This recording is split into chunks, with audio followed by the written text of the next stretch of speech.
الحمد لله الحمد لله وكفى وسلام على عباده الذين اصطفى أما بعد فأعوذ بالله من الشيطان الرجيم بسم الله الرحمن الرحيم يا أيها الذين آمنوا اتقوا الله وكونوا مع الصادقين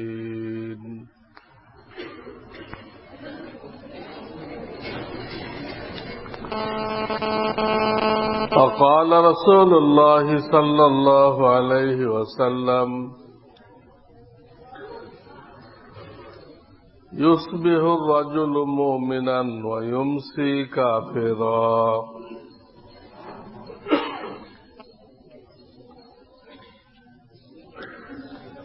أو كما قال رسول الله صلى الله عليه وسلم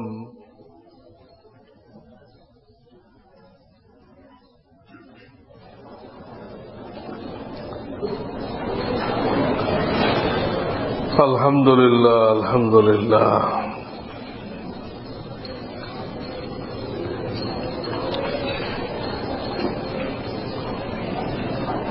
কঠিন একটা সময়ের মধ্যে দিয়ে আমরা চলতেছি।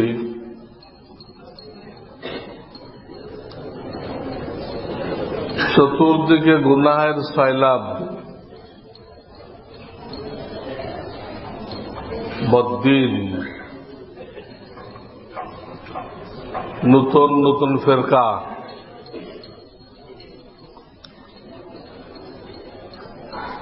মুসলমানদের দ্বীন ঈমানকে ধ্বংস করে দিচ্ছে।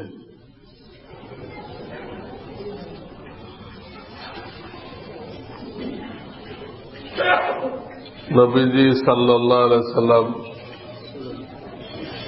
ভবিষ্যৎবাণী করেছেন, অনেক মানুষ সকালে মুমিন থাকবে, বিকালে কাফের হয়ে যাবে।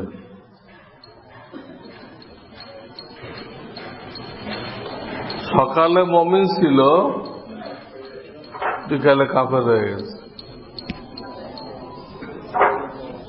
আবার কেউ বিকালে মুমিন ছিল, সকালে কাফের হয়ে যাবে।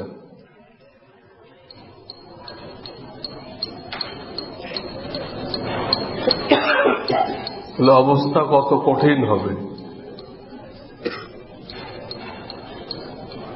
কত জটিল হবে।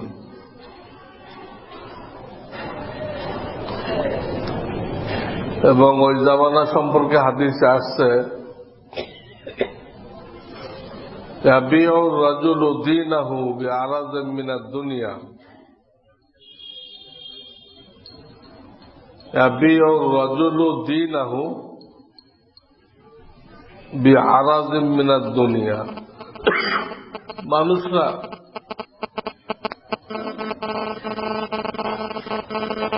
অল্প কিছু পয়সার বিনিময়ে নিজের দ্বীন ঈমানকে নষ্ট করে ফেলবে।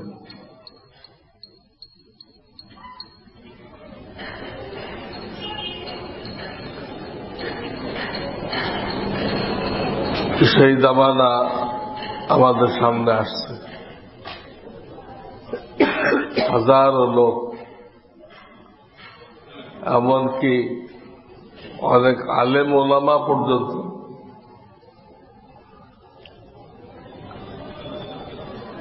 তারা কিছু পয়সার জন্য বাতিলের দলে চলে গেছে। বুঝতেছে এটা বাতিল, এটা গোমরা ফেরকা, এদের কথা ইসলাম বিরোধী, সহি ঈমান আকীদার বিরুদ্ধে, ক্লিয়ার।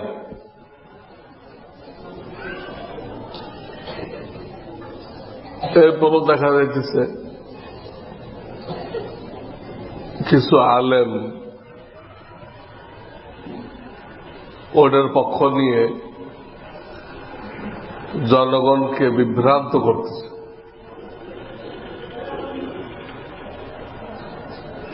গুমরাহের কথাগুলোকে সমর্থন দিচ্ছে, ওর পক্ষে গুমরাহের কথাগুলোর পক্ষে দলিল সরবরাহ করতেছে।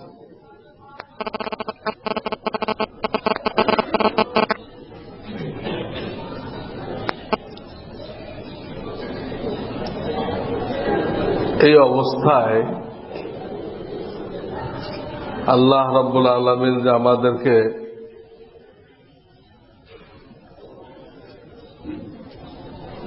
হক্কানি উলামায়ে কেরামের সোহবতে সুন্নতের সাথে জুড়ে থাকার তৌফিক দান করেছেন, এটা আল্লাহ তাআলার বড় অনুগ্রহ, বড় দয়া, বড় মায়া। যেখানে শত শত লোক দ্বীনের নামে গোমরাহ হইতেছে, দেখাইতেছে আমরা দ্বীনের কাজ করি, অথচ তাদের অন্তর উলামাদের প্রতি বিদ্বেষ দিয়ে ভরা, উলামাদের প্রতি বিদ্বেষ দিয়ে তাদের কলবটা ভরা।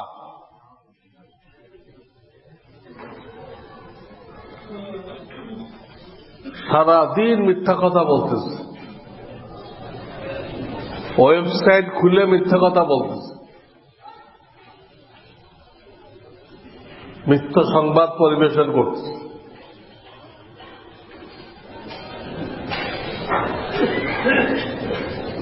আর উলামায়ে কেরামের বদনামি,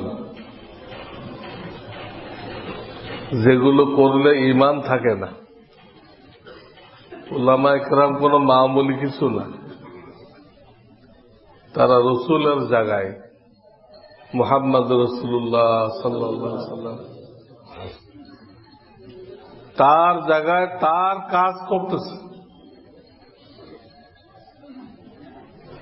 তাদের বিরুদ্ধে কথা বলে ঈমান রাখা যাবে না, ঈমান ধ্বংস হয়ে যাবে।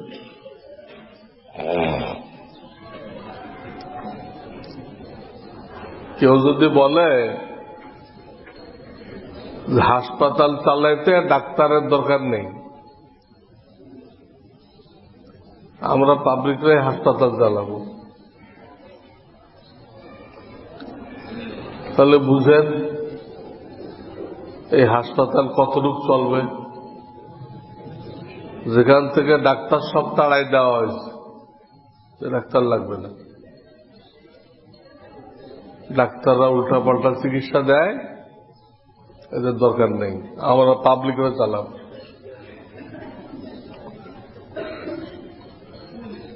তো সেই হাসপাতাল দ্বারা কবরস্থান আবাদ করা ছাড়া আর কোনো লাভ হবে না। ওই হাসপাতাল দ্বারা কবরস্থান বেশি বেশি আবাদ হবে, বেশি বেশি লোক মরতে থাকবে, ডাক্তার তো।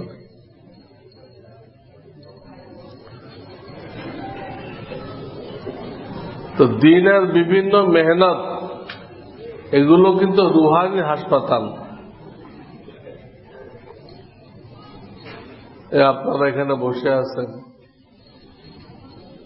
কিছু দ্বীনের কথা শোনার জন্য। এই মাহফিল রুহানি হাসপাতাল।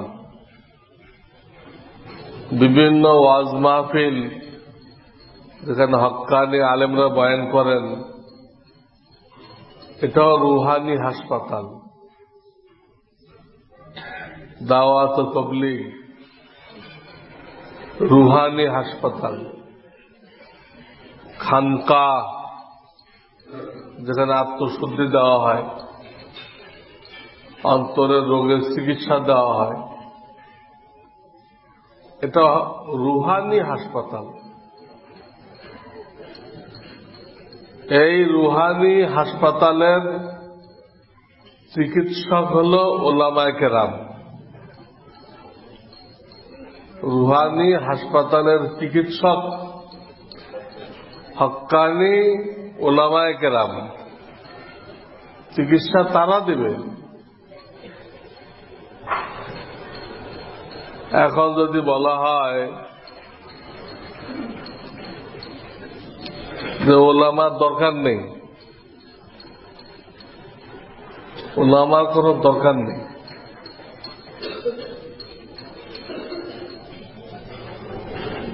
এই রুহানি হাসপাতাল থেকে ওলামাদেরকে সরাও, আমরা পাবলিকরা চালাবো, আমরা ডাক্তার ইঞ্জিনিয়াররা চালাবো এই হাসপাতাল।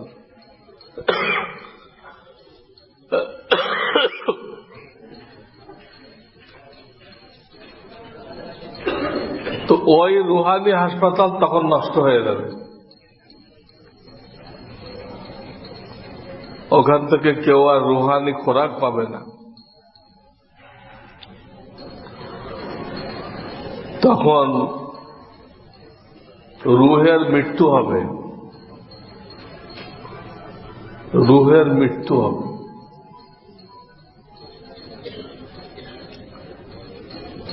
আজকাল এইগুলোই চলতেছে, এইগুলোই চলতেছে।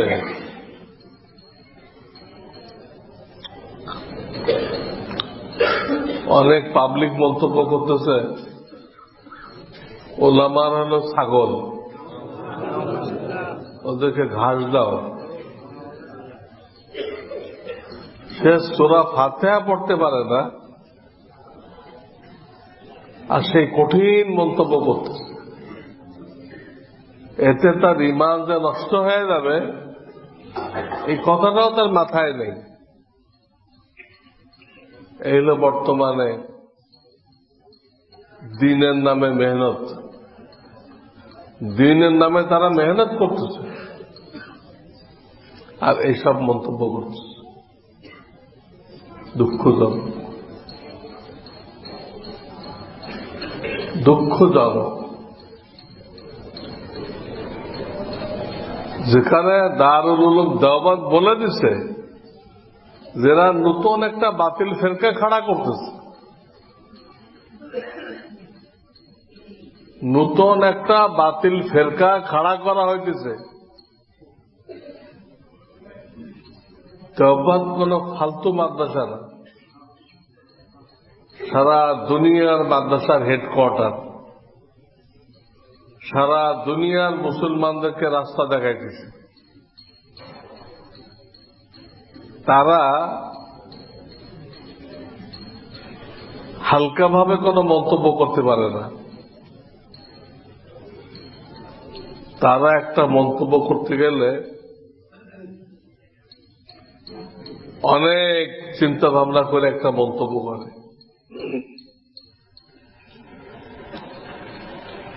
তারাই মন্তব্য করছে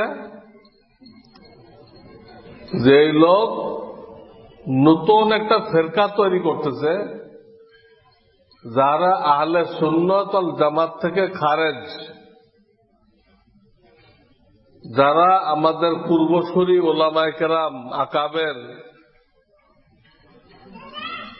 তাদের আদর্শ থেকে খারেজ, নতুন মতবাদ তৈরি করছে।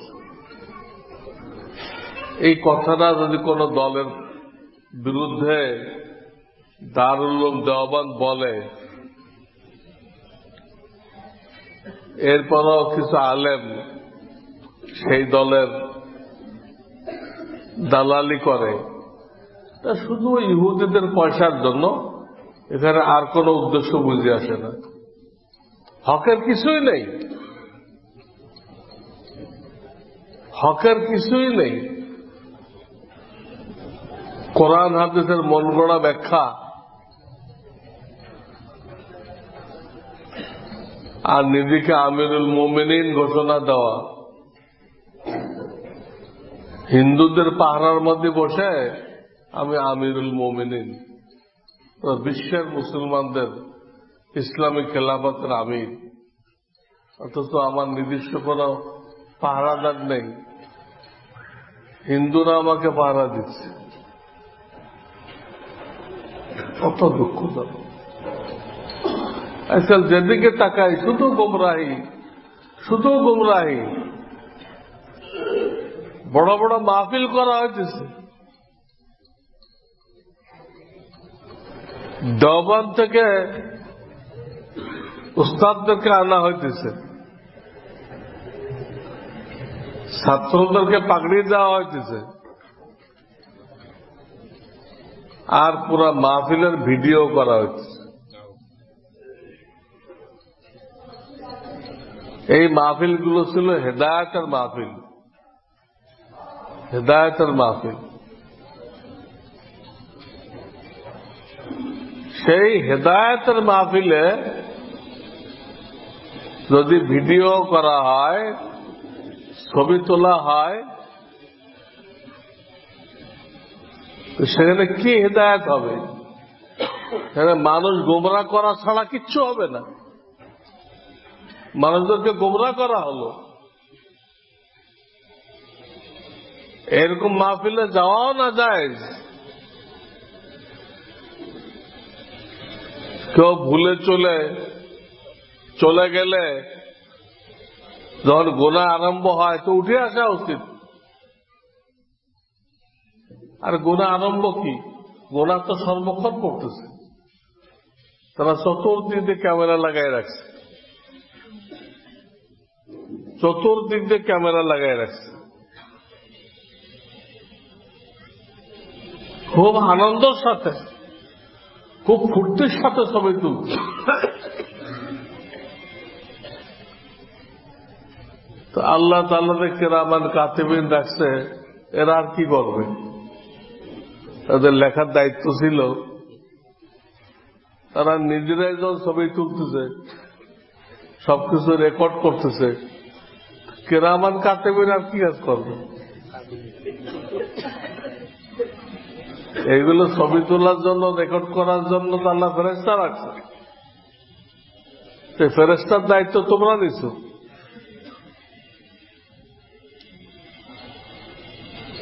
এইভাবে দিনের কাজগুলো সব নষ্ট হয়ে গেছে। হেদায়েতের জলসাগুলো গুমরাহির জলসা হইতেছে। হেদায়েতের জলসাগুলো গুমরাহির জলসা হইতেছে।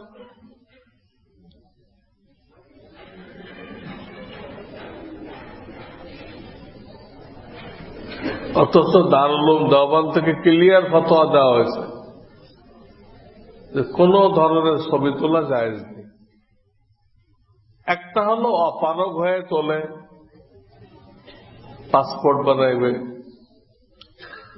ভিসা লাগাইবে, জাতীয় পরিচয়পত্র বানাইতে হবে। এখানে মানুষরা অপারগ, তাদের কিছু করার নেই। পাসপোর্ট মানুষের জরুরি জিনিস, জাতীয় পরিচয়পত্র জরুরি জিনিস। তা না হলে তো কিছুই করা যায় না বর্তমান জমানায়। না একটা জমিন বেচা যায়, না একটা জমিন কেনা যায়, কিছু করা যায় না। এইখানে শরিয়াতে কিছুটা অবকাশ দিচ্ছে, ঠিক আছে। তোমার আমলনামায় গুনাহ লেখা হবে না, তুমি অপারগ, তুমি দিলের অসন্তুষ্টির সাথে এই ছবি তুলতে বাধ্য হয়েছ, তুমি অপারগ, আল্লাহ মাফ করে দিবেন। কিন্তু এখন যে ছবি তোলা হইতেছে বিভিন্ন ওয়াজ মাহফিলের, এখানে কি অপারগতা আছে?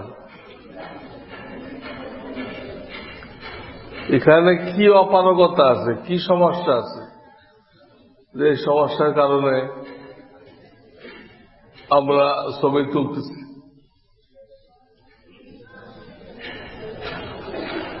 কিছু কিছু ক্ষেত্রে সরকার বাধ্য করে, তো মাহফিলের ছবি তুলতে হবে, এটা সরকার বাধ্য করছে এমন আইন তো আমরা শুনি নেই।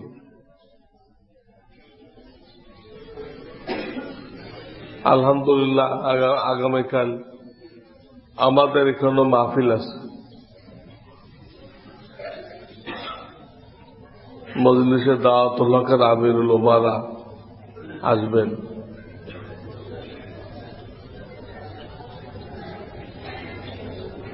আমরা থানাকে জানাইছি, তো আমরা মাহফিল করছি। থানা তো আমাদেরকে বলে নাই যে আপনারা পুরা মাহফিল ভিডিও করবেন, করে আমাদের থানায় জমা দিবেন, এমন তো কোনো কথা আমাদেরকে বলে নাই। এই মাহফিলগুলোর ছবি কেন তোলা হয়?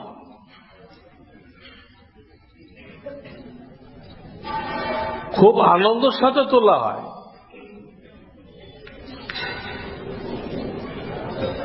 ছাত্রদের পাগড়ি দিচ্ছে, ছবি কেন তুলতে হবে? আর সেখানে আমরা যাব কেন? এই গুমরাহির জায়গায় যাওয়ার দরকারটা কি? গুনাহ করে কারো দিল রক্ষা করার দরকার নেই। গুনাহের কাজ করে কারো দিল রক্ষা করা যায় নাই। লা তাআতা লি মাখলুকিন ফি মাসিয়াতিল খালিক।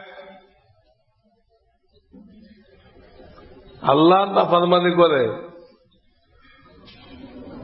কোন মাখলুকের কথা মান্য করা নাজায়েজ, হারাম। এই জন্য বাছনি করে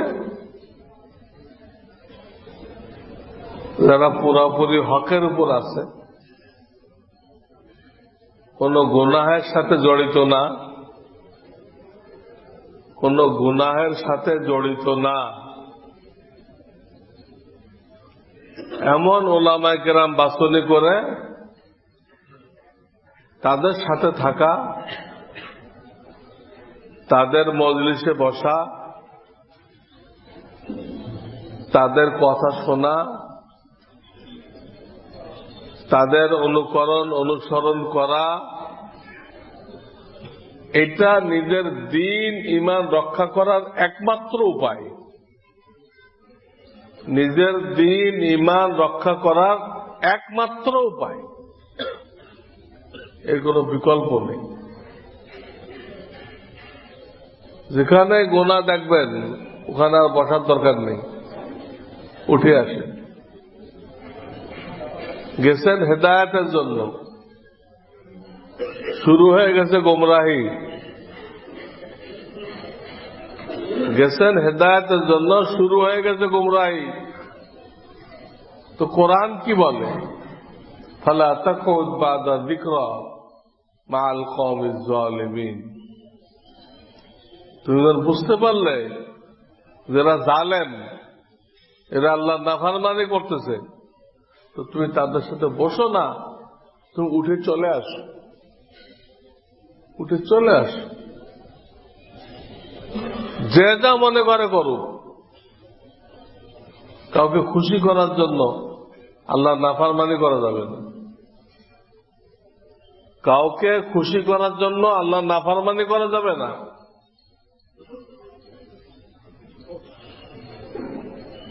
বিবাহ উপলক্ষে কত রকম গুনাহ, কত কিসমের গুনাহ, কত রকমের বেপর্দা, কত রকমের অপব্যয় অপচয়, কত রকমের নাজায়েজ দাবি দেওয়া, সব গুনার আড্ডাখানা হয়ে গেছে।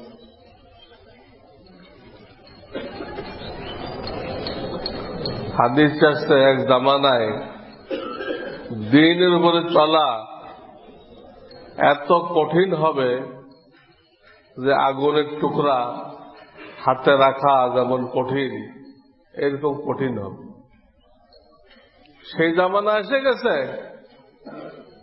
মানুষ সকালে মুমিন, বিকেলে কাফের হয়ে যেতেছে। দিন ইমানকে নষ্ট করে ফেলতেছে।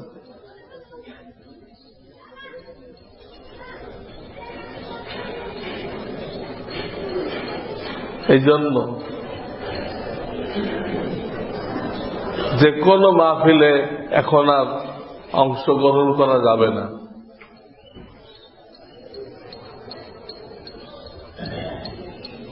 আগে জানতে হবে যে সেখানে কোনো গুনাহের কাজ হবে কিনা,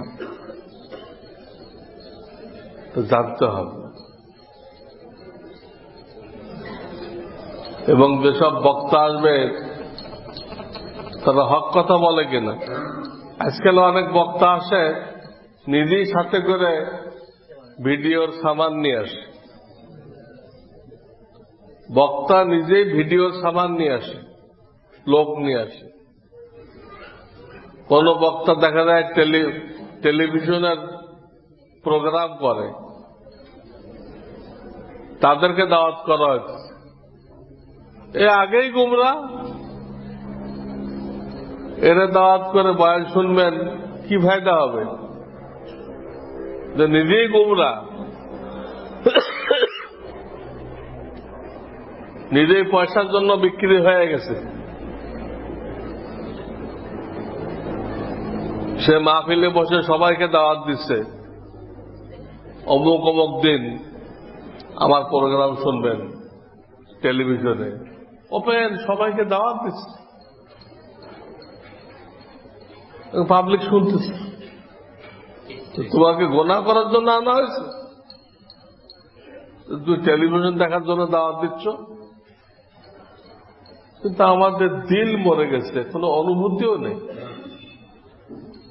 কোনো অন্যায় দেখলে তার বিরুদ্ধে কথা বলার মতো যে ইমানই শক্তি, এটা আমরা হারাই ফেলছি। কোনো অন্যায় দেখলে, কোনো হারাম দেখলে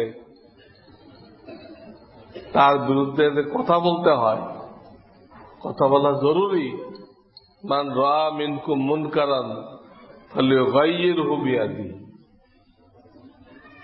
কোন গুনাহ দেখলে হাতের ক্ষমতা দ্বারা এটাকে পরিবর্তন করে দাও।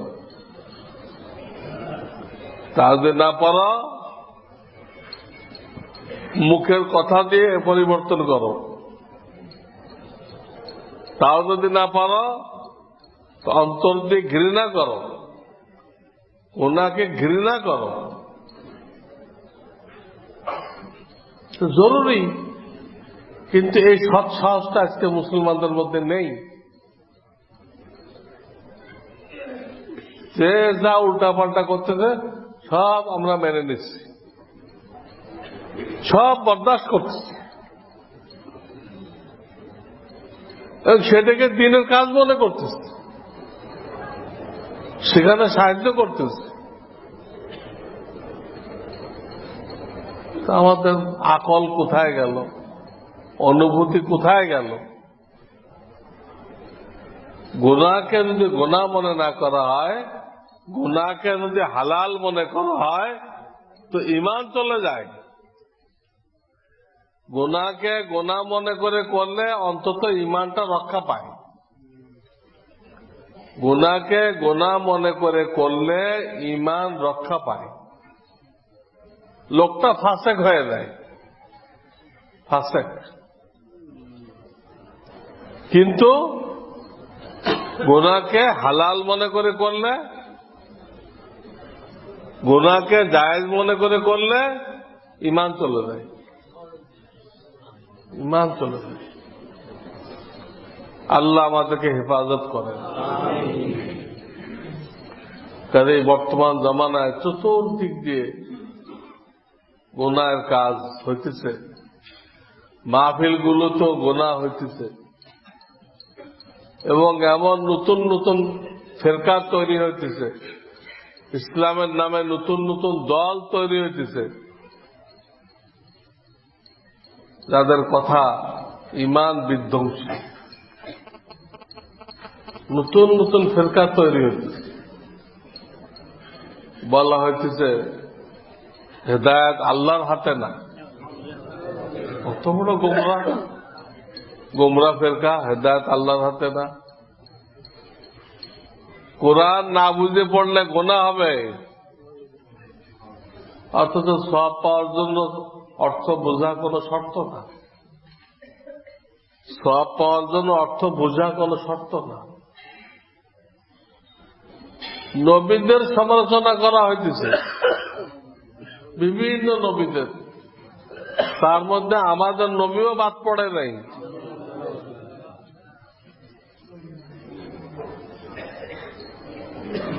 এইসব ফেরকা তৈরি হয়েছে এবং দ্বীনের নামে এই ফেরকা তৈরি হয়েছে। নবীদের বলেছেন ইন্না শাররাল উমুরি মুহদাসাতুহা, সবচেয়ে নিকৃষ্ট দিন হল, নিকৃষ্ট বস্তু হল যেগুলো দ্বীনের মধ্যে, ইসলামের মধ্যে নতুন নতুন আবিষ্কার করা হয়। কুল্লু মুহদাসাতিন বিদআহ, আর দ্বীনের মধ্যে প্রত্যেকটা নতুন জিনিস এটা বিদআত। কুল্লু বিদআতিন যালালা, আর প্রত্যেকটা বিদআত হলো গুমরাহি। প্রত্যেকটা বেদাত গুমরাহি, আর প্রত্যেকটা গুমরাহি এটা মানুষকে দোজখে দিবে।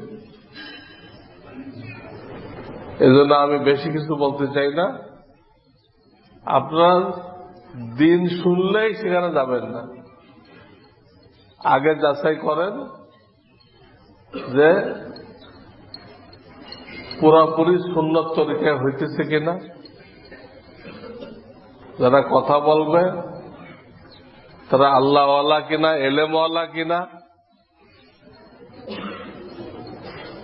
আজকাল সুরের জন্য বক্তা না হইতেছে, বিভিন্ন গানের গোষ্ঠী আনা হইতেছে। অনেক মাহফিলে কালেকশনের বক্তা আনা হইতেছে। লিখছে বিরাট ওয়াজ মাহফিল, পরে দেখা গেল বিরাট কালেকশন মাহফিল। পোস্টারে লিখছে বিরাট ওয়াজ মাহফিল, কিন্তু পরে দেখা গেল কিচ্ছু ওয়াজ মাহফিল না, এটা হলো কালেকশন মাহফিল। এইভাবে কালেকশন করা ইসলাম অনুমতি দেয় নাই। ধোঁকাবাজি করে মানুষের পকেট খালি করা শরীয়তে অনুমতি দেয় নাই। এই জন্য কোথাও যাইতে হলে পরীক্ষা নিরীক্ষা করে ওলামায়ে কেরাম থেকে যাইলে সেখানে যান, যাতে হেদায়েত আসে, গোমরাহি না আসে, ঈমান বাড়ে, ঈমান নষ্ট না হয়। এমন মাহফিলে যাইতে চেষ্টা করি, এমন মাহফিলে যাইতে চেষ্টা করি যেখানে গেলে ঈমান বাড়ে, ঈমান নষ্ট হয় না। আল্লাহ আমাদেরকে বুঝবার তৌফিক দান করুন। কোন নতুন ফিরকাতে যাবেন না।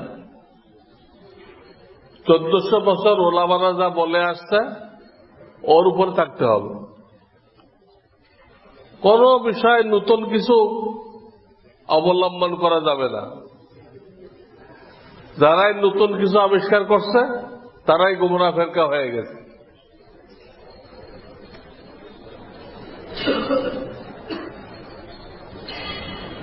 শিয়া এরা কাফের কেন? এরা নতুন নতুন কথা আবিষ্কার করছে। তাদের যে 12 ইমাম, এদের মর্তবা নাকি নবী রাসূল থেকেও বেশি। কাফের হয়ে গেছে। এবং যত বাতিল ফেরকা দেখা যায় সবাই মোটামুটি সাহাবীদের দোষ চর্চা করে। সাহাবায়ে কেরামকে দুশমন মনে করে।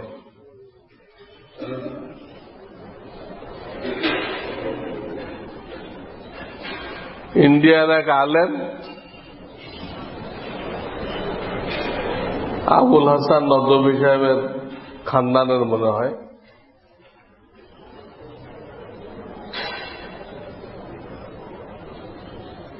সে লোক মন্তব্য করছে সাহাবাদের দোষ চর্চা করা উচিত। যেখানে নবীজি বলতেছে আমার সাহাবাদের দোষ চর্চা করা লানতের কাজ, অভিশাপের কাজ, সেখানে নদওয়াতুল উলামা একটা দ্বীনি প্রতিষ্ঠানের শিক্ষক, সে লোক বলতেছে যে সাহাবাদের দোষ চর্চা করা দরকার, এটা ছাড়া নাকি দিন কায়েম হবে না। এই লোকের নাম হল সালমান নদভী। সালমান নদভী সেই মন্তব্য করতেছে যে সাহাবাদের দোষ চর্চা করার দরকার। কোথায় যাইবেন আপনি? কোথায় সাহাবা? যে ব্যক্তি এক সেকেন্ডের জন্য ঈমানের সাথে নবীজিকে দেখছে, কিয়ামত পর্যন্ত সমস্ত ওলি গজ কুতুব মিলে তাদের সমান হইতে পারবে না। এক মিনিটের জন্য, এক সেকেন্ডের জন্য যে রাসূলুল্লাহকে দেখছে, তার এত বড় মর্তবা যে কিয়ামত তাক সমস্ত ওলি গজ কুতুব আবদাল বুজুর্গানের দিন সব যদি এক পাল্লায় রাখা হয়, আর এক সেকেন্ডের জন্য যিনি নবীজিকে দেখলেন ঈমানের সাথে, তাকে আর এক পাল্লায় রাখা হয়, ওই পাল্লা ভারী হবে। অথচ এখন আলেমের লেবাসে, আলেম ওলামার লেবাসে মাদ্রাসার সাইনবোর্ডে মন্তব্য করা হইতেছে যে সাহাবায়ে কেরামের সমালোচনা হওয়া উচিত। কি পাবে জাতি এদের থেকে? গুমরাহি ছাড়া কি পাবে?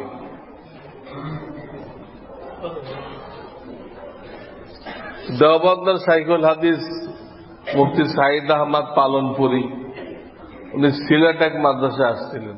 সিলেট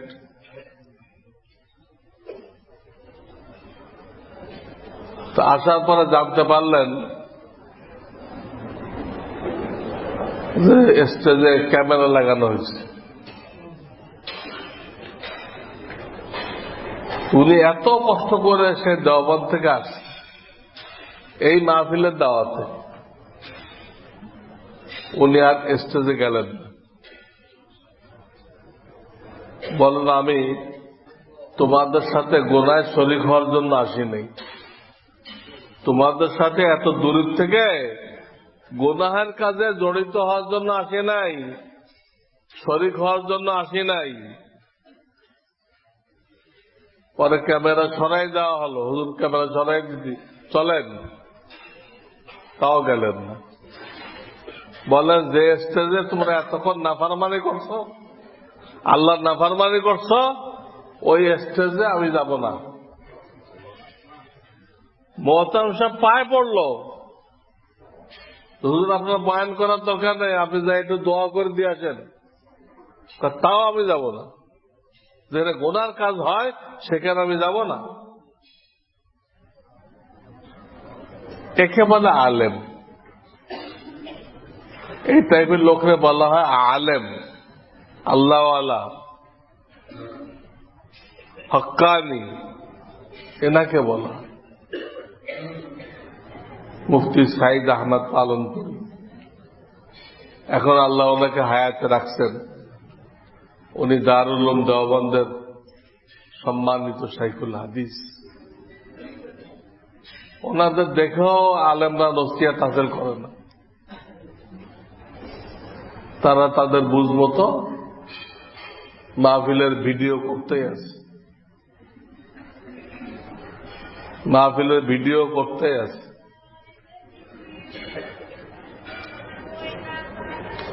আর একজন সংস্থা বানাইছে আহলে সুন্নাত ওয়াল জামাত, খুব ভালো নাম এটা।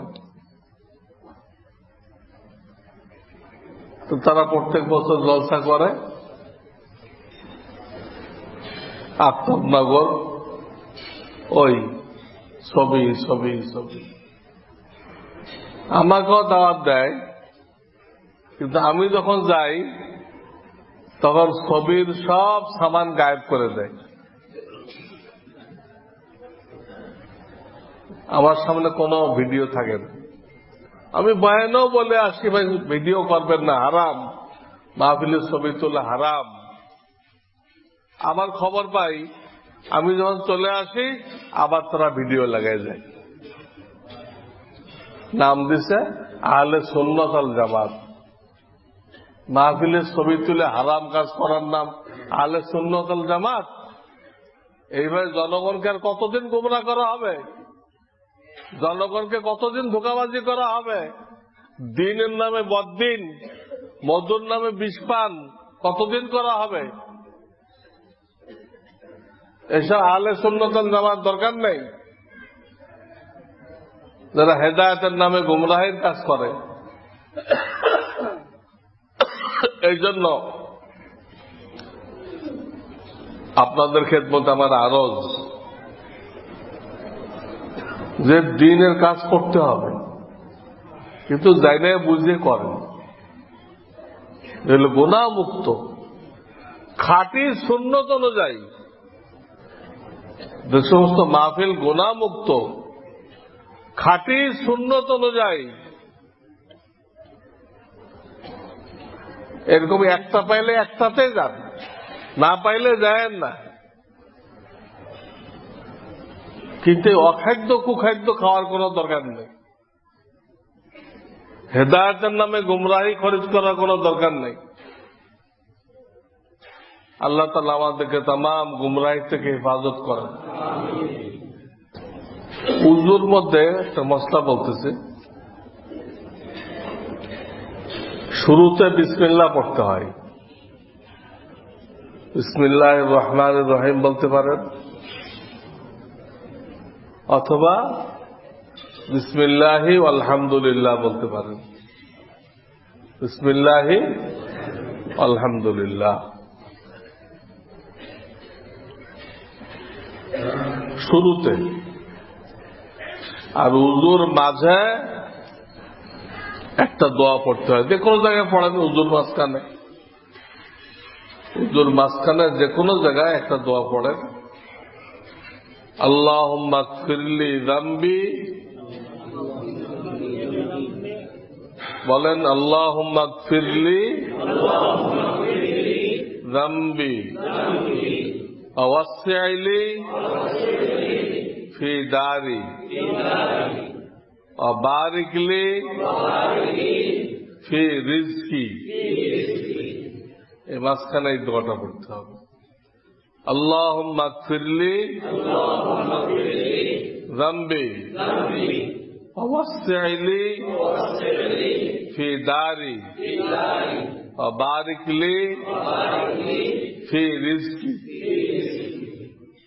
এর তিনটা অংশ আছে। একটা তো মেইনলি আখিরাতে কাজে লাগবে, আল্লাহ আমার গুনাহ খাতা মাফ করে দাও। 2 নম্বর, আমার ঘরকে প্রশস্ত করে দাও। শুধু দুনিয়ার ঘর না, দুনিয়ার ঘর, আখিরাতের ঘর, হ্যাঁ, কবরকেও প্রশস্ত করে দাও, জান্নাতের বাগান বানাই দাও। ঘরকে প্রশস্ত করে দাও এবং আমার রিজিকের মধ্যে বরকত দান করো। বারিকলি, ঘর যখন প্রশস্ত হবে তো মেহমান আসবে। মেহমান তো বহুত বড় নেয়ামত। হাদিসে আসছে যে আল্লাহর উপরে ঈমান রাখে, আখিরাতের উপরে ঈমান রাখে, সেজন্য মেহমানকে সম্মান করে। অনেক খারাপ লোকও যখন আসছে নবী আলাইহিস সালামের কাছে, খারাপ লোক, কিন্তু আসছে মেহমান হয়ে, নবীজি তার খেদমত করছে। আর চলে যাওয়ার পরে জনগণকে জানাই দিছে, এর সাথে কোনো লেনদেন করবে না, এ লোক ঠিক না। কয় হুজুর আপনি চাদর বিছাই দিলেন, তাকে সম্মান দেখাইলেন। কয় আমার কাছে মেহমান হয়ে আসছে,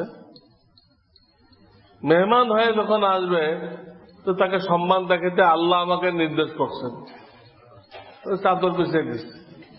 কিন্তু আমার চাদর বিছানো দেখে তোমরা যাতে ধোকা না খাও এই জন্য বলে দিলাম এই লোক সহি না, এই লোক সহি না, এর থেকে দূরে থাকবে। তো ঘর যখন প্রশস্ত হবে তো মেহমান আসবে, তো রিজিকে যদি বরকত না হয় তাহলে মেহমানদারি করবে কোত্থেকে? এই জন্য এটাও চাওয়া হয়েছে বারিক লি ফি রিজকি, আল্লাহ আমার রিজিক বাড়ায় দাও, রিজিকে বরকত দাও। অন্য হাদিসে আসছে বারিক লি ফিমা আতাইত, আল্লাহ আমাকে যা কিছু দিছো এর মধ্যে বরকত দিয়ে দাও, আমার সব জরুরত যেন পুরা হয়ে যায়। বারিক লি ফিমা আতাইত ওয়াকিনি শাররা মা কাযাইত। তোমার কোন খারাপ সিদ্ধান্ত হয়ে থাকলে ওই সিদ্ধান্ত থেকে আমাকে হেফাজত করো। আল্লাহ অনেক সময় বান্দার উপরে নারাজ হয়ে আযাব গজবের সিদ্ধান্ত করেন, আযাব গজবের সিদ্ধান্ত করেন, ওর থেকে মুক্তি চাওয়া হয়েছে। তো উজুর মাঝখানে এই দোয়াটা পড়তে হবে, আর উজু শেষে কি পড়তে হবে? একটু উপরের দিক তাকায়, উপরের দিকে তাকায় কালেমায়ে শাহাদাত পড়তে হবে, কালেমায়ে শাহাদাত। আর একটা দোয়া আছে, এটা পড়তে হবে, আল্লাহুম্মা জাআলনি মিনাত তাওয়াবিন ওয়াজআলনি মিনাল মুতাতাহহিরিন। এটুকু, আল্লাহুম্মা জাআলনি মিনাত তাওয়াবিন ওয়াজআলনি মিনাল মুতাতাহহিরিন।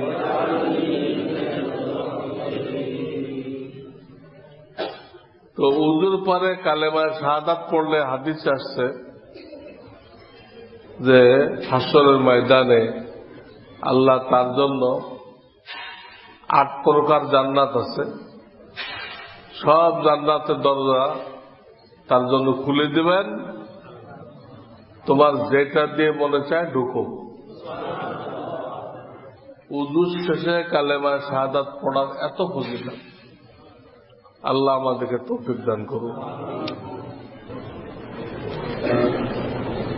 সামনের মাসে আমাদের প্রোগ্রাম পড়ছে রজব মাসের 8 তারিখ আর মার্চ মাসের 15 তারিখ, মার্চ মাসের 15 তারিখ। ওই দিন আমার আসরের পরে আমাদের এখানে বুখারী শরীফের খতম এবং দোয়া আছে। যে সমস্ত হাফেজরা হাফেজ হয়ে গেল তাদেরও শেষ সবক হবে। হিফজখানা থেকে যেসব হাফেজরা হাফেজ হয়ে গেল তাদেরও শেষ সবক দেওয়া হবে, এবং বুখারী শরীফ বিশাল কিতাব 2 খণ্ডে, এর শেষ হাদিস পড়া হবে, তার উপরে কিছু কথাও হবে এবং দোয়াও হবে। তো খতমে কোরআন ও খতমে বুখারী এটা হবে আসর থেকে মাগরিব, আর এই সকালে দাওয়াতুল হক। একই দিন 2 প্রোগ্রাম আছে, সকালে দাওয়াতুল হক, বিকালে খতমে কোরআন, খতমে বুখারী।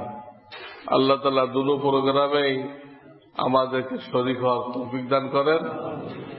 আর আগামীকাল তো এখানে বাৎসরিক মাহফিল আছে, এই বাৎসরিক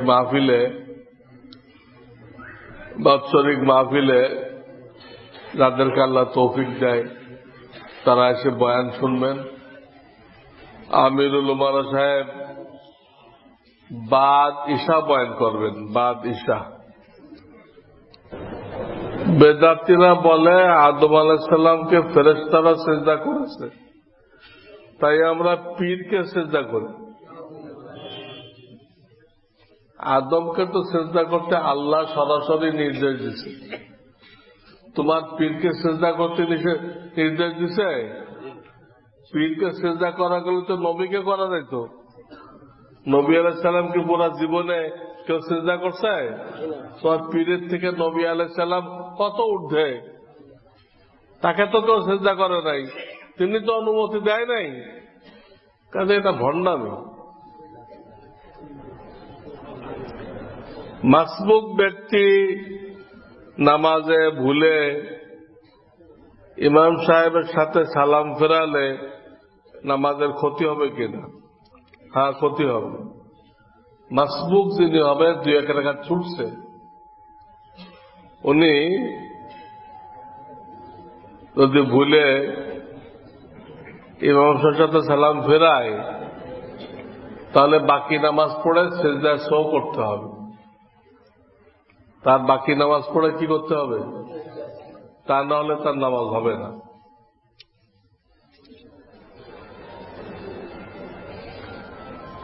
পথে হাঁটার সময় কি ডান দিক দিয়ে চলা সুন্নত?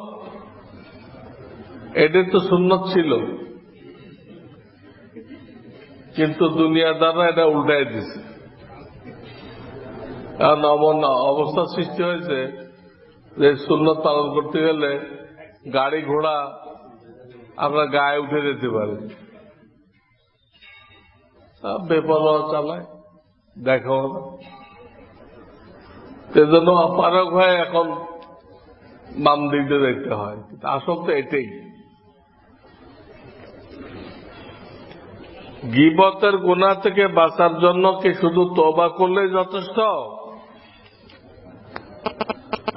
তওবা করতে হবে। যার গীবত করছে, যদি সে খবর পায় যে তার গীবত করা হয়েছে, তো তার কাছেও মাপ চাইতে হবে, তার কাছেও মাপ চাইতে হবে। আর যদি খবর না পেয়ে থাকে, তাহলে তার জন্য আল্লাহর কাছে ইস্তেগফার করলে হবে, তার জন্য আল্লাহর কাছে ইস্তেগফার করলে হবে। কারোর নিকট প্রচুর পরিমাণে ক্যাশ টাকা মজুদ আছে, তার কি এই নিয়েতে সুদী ব্যাংকে অ্যাকাউন্ট খোলা জায়েজ হবে? জমাকৃত টাকার উপরে প্রদত্ত সমুদায় সুদ সে গরিব দুঃখীদের সাহায্যে ব্যয় করবে, এই নিয়েতে রাখা জায়েজ নেই। আপনি হারাম ভাবে ইনকাম করে গরিব দুঃখীদের খেদমত করবেন, এটা অনুমতি নেই। ডাকাতি করতেছে কি জন্য? দান খয়রাত করার জন্য। দলিল থেকে ডাকাতি করে আনে গরিবদেরকে দান করার জন্য, এটা জায়েজ আছে, এটাও জায়েজ। এই জন্য ওই নিয়েতে করবে না। করবে টাকা নিজের কাছে রাখলে জানের হেফাজত হয় না, জানের হেফাজতের জন্য ব্যাংকে রাখবে। যতদূর সম্ভব কারেন্ট হিসাব খুলবে, কারেন্ট চলতি হিসাব। একান্ত না পারলে সঞ্চয় হিসাব খুলবে। তখন অপারগ হয়ে তাকে যে টাকাটা দেওয়া হয় বাড়তি, ওই বাড়তি টাকাটা মসজিদ মাদ্রাসার টয়লেট উজুখানা নির্মাণ করতে দিয়ে দিবে, মসজিদ মাদ্রাসার টয়লেট উজুখানা বানানোর জন্য দিয়ে দেবে।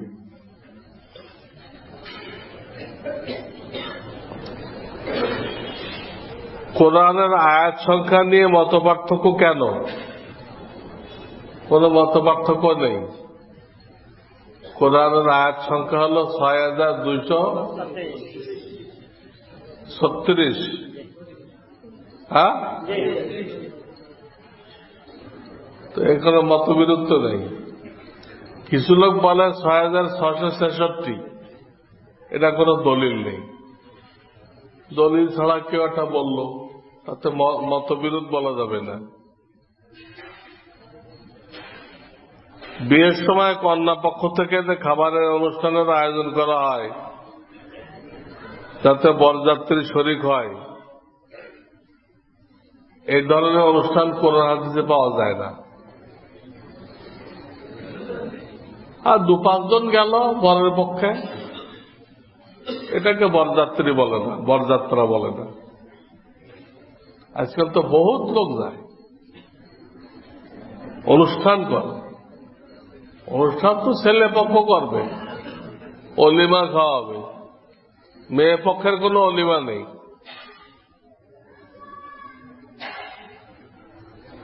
কেরোসিনের নাপাক কিরকম, কাপড়ে লাগলে কি করতে হবে? কেরোসিন মূলত নাপাক না, কিন্তু এর দুর্গন্ধ আছে।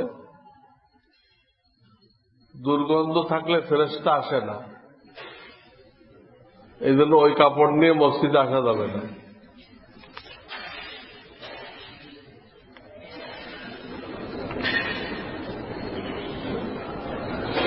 আমি একটি প্রাইভেট কোম্পানিতে চাকরি করি।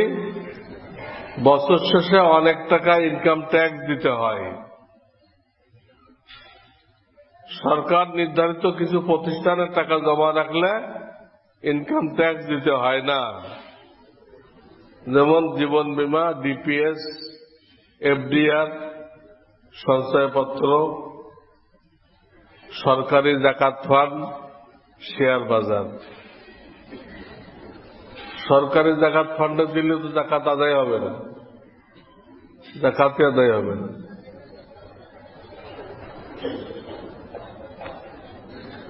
তো ইনকাম ট্যাক্স যেহেতু শরিয়াতে নেই, এর থেকে বাঁচার জন্য যদি কেউ এফডিআর বা এই ধরনের কিছু করে,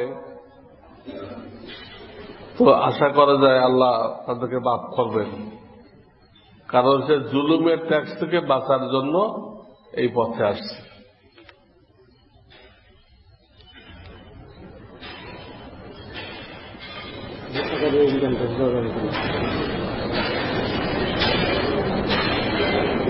পান খাওয়া কখন না জায়েজ? নামাজের মধ্যে। নামাজের মধ্যে পান খাইতে হবে, অন্য সময় খাইতে পারবে, কিন্তু এত বেশি খাওয়া ঠিক না যে একটা শেষ হয়েছে আর একটা, এতে ক্ষতিও হয়।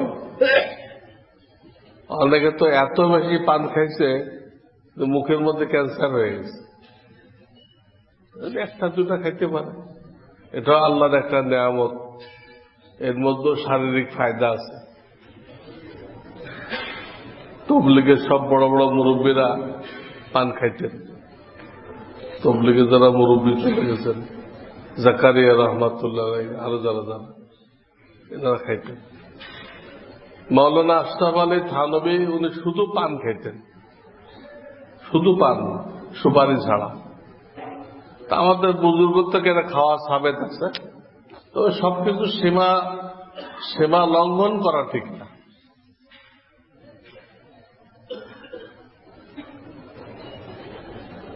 মেয়েকে কত বছর বয়সে মাদ্রাসায় দিব? এখন 3 বছর বয়স। যখন সে নিজের কাজ নিজে করতে পারে, প্লেট ধুইতে পারে, একা গোসল করতে পারে, একা উযু সেজদা করতে পারে, মাদ্রাসায় গেলে এগুলো প্রয়োজন পড়ে। এবং মেয়েদেরকে আবাসিক মাদ্রাসায় না দেওয়া, আপনি দিয়ে আসবেন, ক্লাস শেষ হলে নিয়ে আসবেন। আবাসিক ভাবে দিলে ওদের স্বভাব নষ্ট হয়ে যায়। আবাসিক মহিলা মাদ্রাসা না খোলা চাই। সুবহানাল্লাহ ওয়া বিহামদিহি মুহাম্মাদুর ربنا لا تزغ قلوبنا وهب لنا من لدنك رحمة يا حي يا قيوم برحمتك نستغيث أصلح لنا شأننا كله ولا تكلنا إلى أنفسنا रब्बिरहमहुमा कमा रब्बयानी रब्बना व आतिना मा वअदतना अला रुसुलिक वला तुखज़िना यौमल क़ियामह इन्नका ला तुख़्लिफ़ुल मिआद।